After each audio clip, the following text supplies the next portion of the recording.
All right, in this video, I'm going to talk a little bit about some of the different types and sources of identity theft and some of the ways that occurs and kind of what identity theft is.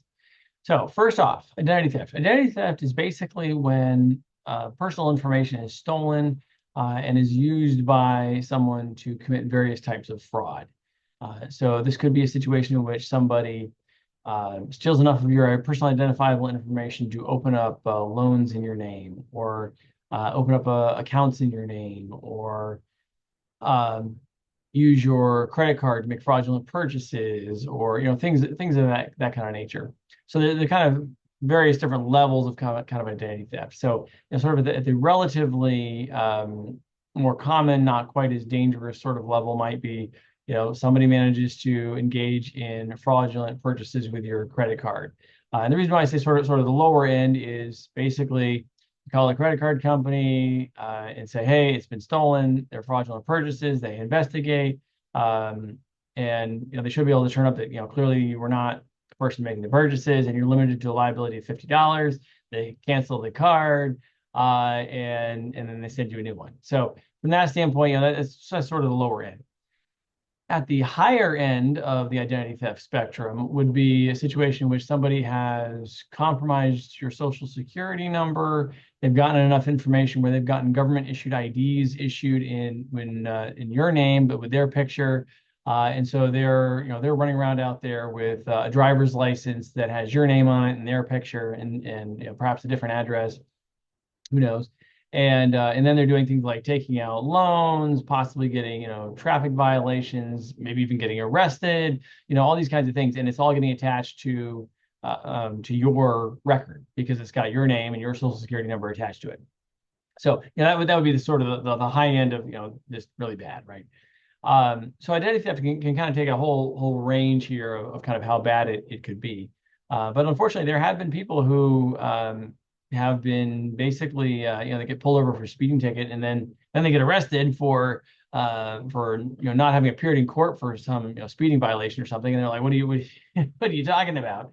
And then they get them to court, and they find out, well, they were there was a warrant for arrest out in a totally different state because you didn't pay a parking ticket or you didn't pay a speeding ticket or whatever.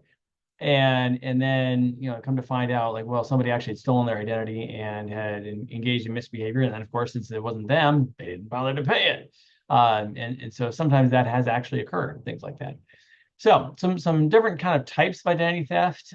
We have child ID theft. So this would be a situation in which somebody actually steals the identity of a child. And so, there have been cases of parents who have poor credit, for instance, basically stealing their own child's identity and taking out loans in their name and things like that, basically because they couldn't take it out in their own name. And I remember hearing of someone that I had met that basically had discovered something like that. And so then that person was an interesting quandary of, what to do about it. And since it was I think it was a family member that was involved, it was a question of, well, so at what point do you involve the police or not when you're talking a family member and you're trying to get this addressed because this is affecting credit, but then it's also a family member, and so it's complicated, and so unfortunately, there are some issues of like child identity theft that occur with like parents stealing their own children's identity, or and perhaps other adult relatives stealing a child's identity, or in some cases it could be a thief stealing a child's identity. Where they manage to gain access to social security cards, whatever else they steal their identity or things like that. Then you get tax ID theft, where somebody steals tax ID information and basically files fraudulent tax returns, things like that. So if you get a notification from the IRS, oh, hey, that's odd. You turned in your taxes, but we got 2 tax returns from you. Like, oh, well, that kind of means somebody else filed a fraudulent return because they were trying to basically get a nice refund. So they're trying to get a refund and get out of there before anybody figured out what was going on. So unfortunately, that's another form of identity theft.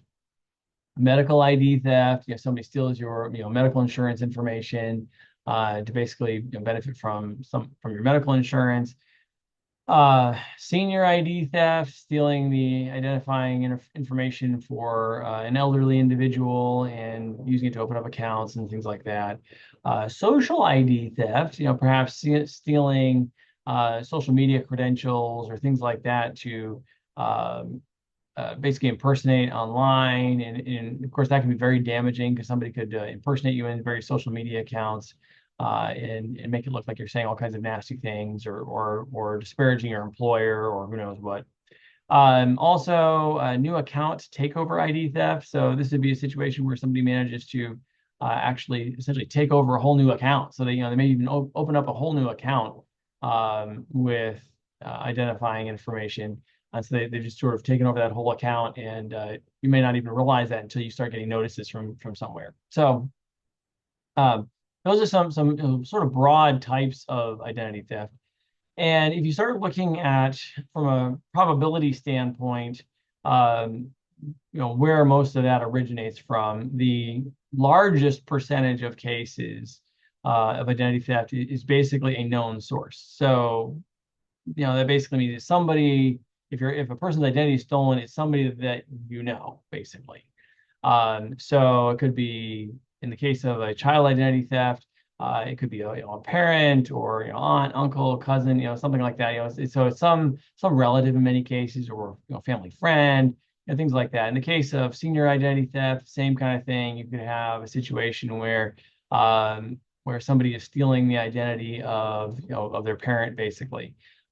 Every once in a while, I've seen some articles that'll pop up, news articles about some random case where they found somebody living in a home and they realized that some elderly individual had passed away, a couple of years or months, earlier, and the person who was living there was the deceased person's, son or daughter, what have you, and they basically never reported the person as deceased because they wanted to keep receiving like Social Security checks or something like that. And so, so that kind of winds up being a form of more like a senior ID kind of a theft thing, where they kind of stole their identity and just didn't report them as dead, and to keep receiving checks and things like that. So obviously very sad and so forth. But a lot of the times it's a known source. The second highest major source of identity theft would be computer based. So, somebody steals information from a database or from your computer or your email or what have you. So, or some companies' databases. So basically, the second highest. Then you get the third highest would be lost items. So somebody steals your wallet or purse, things like that.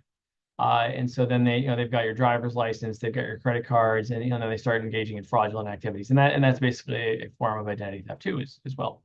And then there are a few others as well that kind of add up to a fair amount. But so the major sources is typically known source, some kind of computer based, hacking possibly, or malware, things like that.